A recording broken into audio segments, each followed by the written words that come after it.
Hello, happy Sunday. Good morning. Good morning, New Zealand.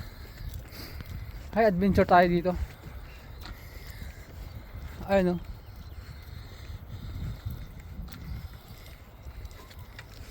linggo na naman pala ngayon. So mga guys, maggala-gala muna tayo.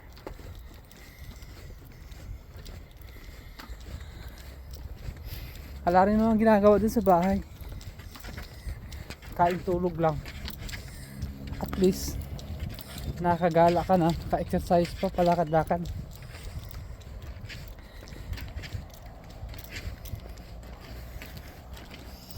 Ay, pagod ako dun sa inakyatan ko. Dun, banda ron. Taas.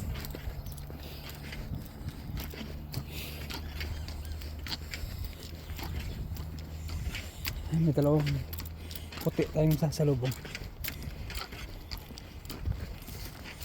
Good morning.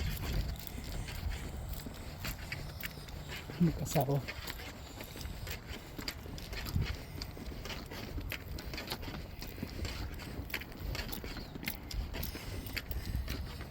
Alam nyo ba guys, mga ano dito, mga mayayaman dito, yung mga bakod nila ano lang, kahoy. Ayan o, mga kahoy lang ang bakod nila dito. Hindi ka makakita nagbabakod dito ng semento.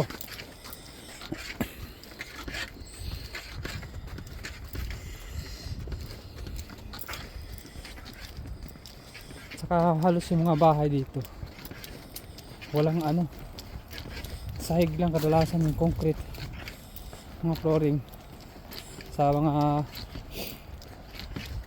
pero sa mga second floor na wala na, kahoy na lahat yan.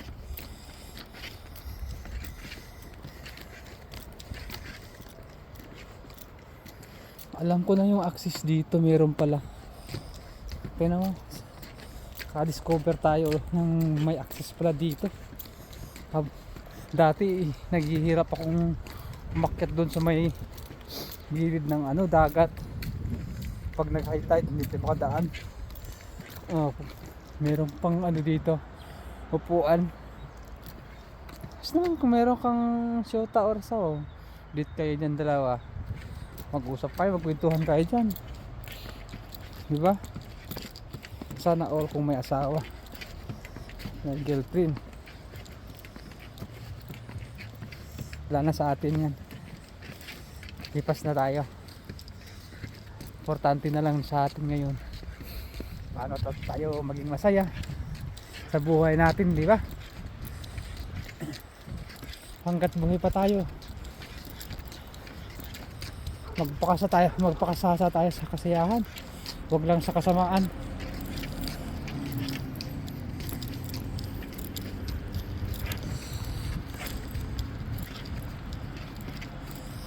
Ang ganda ng puno, pine tree.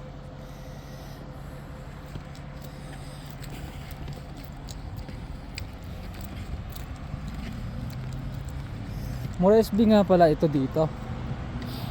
Dating pinag-fishingan ko doon. Pumunta lang ako dito sa taas. Tinitingnan ko kung may access siya. Tama-tama may access nga pala. So next time pagka namimingwit tayo dun sa may ano, sa dulo, hindi na tayo dadaan dito sa may dagat, sa gilid. Ang hirap kasi dyan dumaan, sana pag high tide mababasa ka. Kapag ganyan nakalari, hindi ka na makadaan. Kaya ngayon, alam na natin, alam ko na pala, dami na nun na may daan pala dito. So ayun, ang dami ng nag-i-exercise dito talaga sa New Zealand. Pag magkakaedad ka na o kahit bata-bata ka pa, kailangan mo mag-exercise, magpalakas, kasi alam mo kung bakit. Kasi dito pag nag senior citizen ka na, isisapwera ka na ng mga pamilya mo, mga anak mo, dadaling ka na doon sa home of ano, kayo na lang mag-asawa, o paano kung patay ni asawa mo, ikaw na lang mag-isa, dadalaw-dalawin. Buti kung dadalawin ka ng mga anak mo, di ba? Parang may daan dito. May pumunta dyan. Sa baba na yun. Ano kaya yun? Access? Ay, access. Access pala yan. Yan sa ilalim, access doon sa kabila. May lumusot na dalawa eh. Tingnan ko. Saan na yun? Ayun. Ayun na nga pala. Ayun, ang bilis. Yung madalang aso. So yan guys. Tawid na tayo. Ingat lang tayo at maraming sasakyan.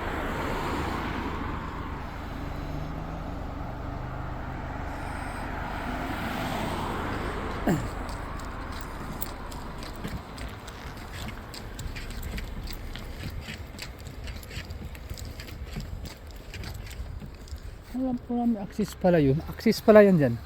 Yan. May culvert pa dito.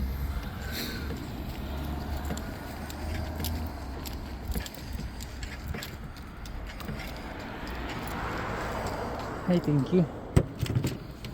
Actually, magpe-fishing sana ako doon.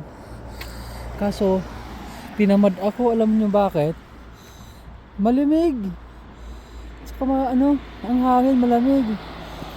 Kahit may araw. Kaya uuwi na lang ako. Yun, pwede kayo kumain dyan, no? May mga kape. Magkakape kayo. Pagkain meron din dyan. Alak. Andun yung CR.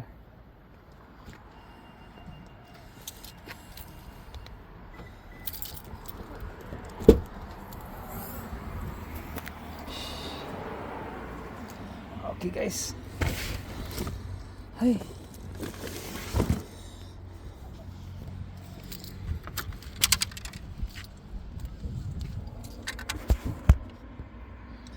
Guys, bye-bye muna, bye-bye.